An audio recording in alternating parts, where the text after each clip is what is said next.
my dear associates in the path,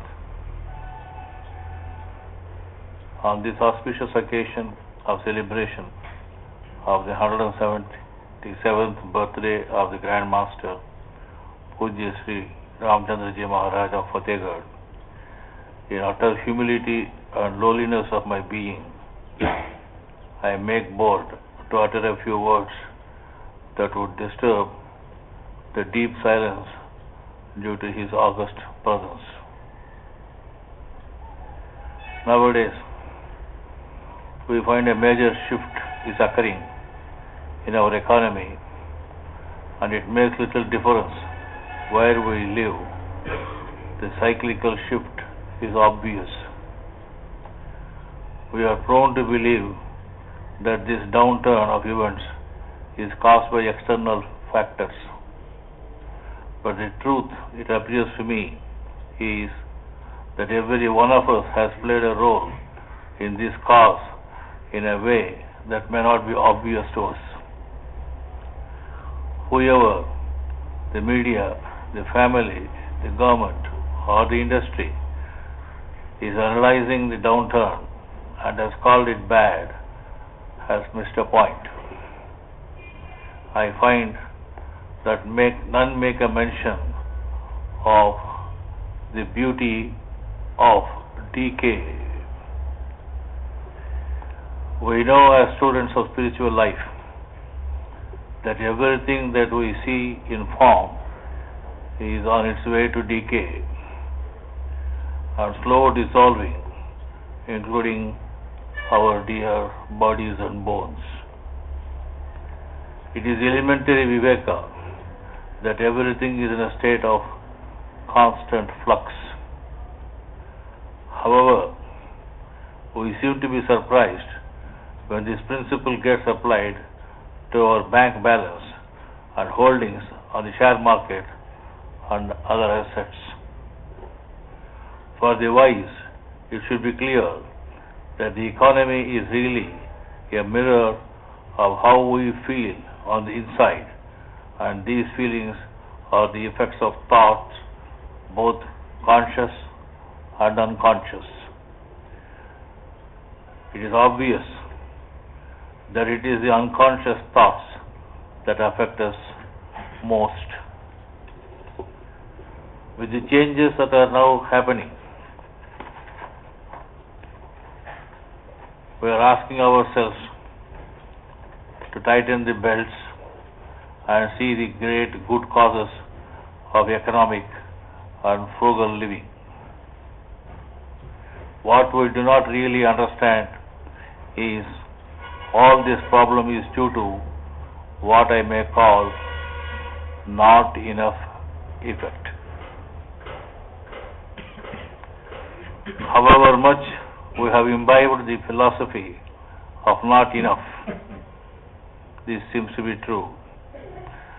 The not enough effect is the feeling of not having enough, whether it be in our finances, our relationships, our sense of time, our confidence, our health, and our spirituality too. This problem was clearly stated by revered Babaji Maharaj when he said, the present day problem is greed. Deep within, we have a feeling of insufficiency, and this is the root cause for this feeling of not enough.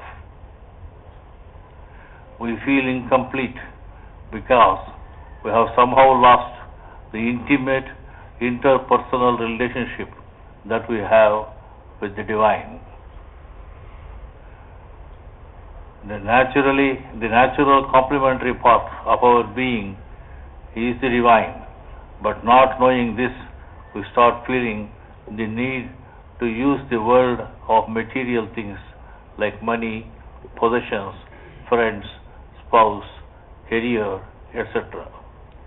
But it is not realized that any amount of money and riches will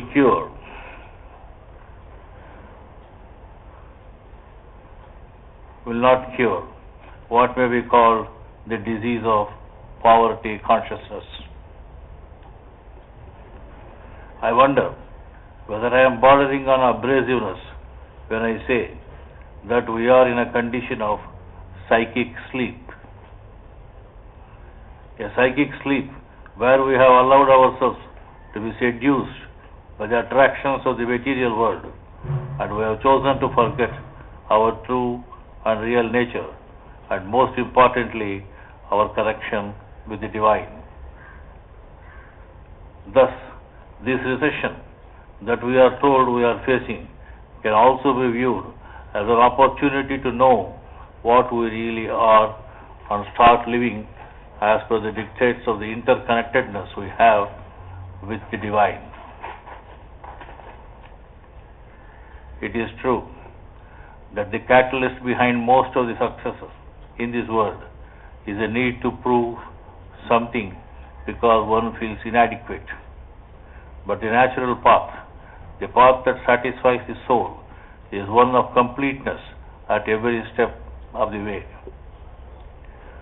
Following this path of the Master makes living a joy because it does not postpone of feeling of being enough. At the very stroke of introduction to the path, the Pranasya Pranaha is introduced into our being, and the path towards divine gets etched with sincerity and seriousness it deserves. Thus, in this path of the Master, being enough is not something we achieve, but it is something that we are. The most satisfying path, then, is not so much that we are accomplishing as what we get to be while we are accomplishing.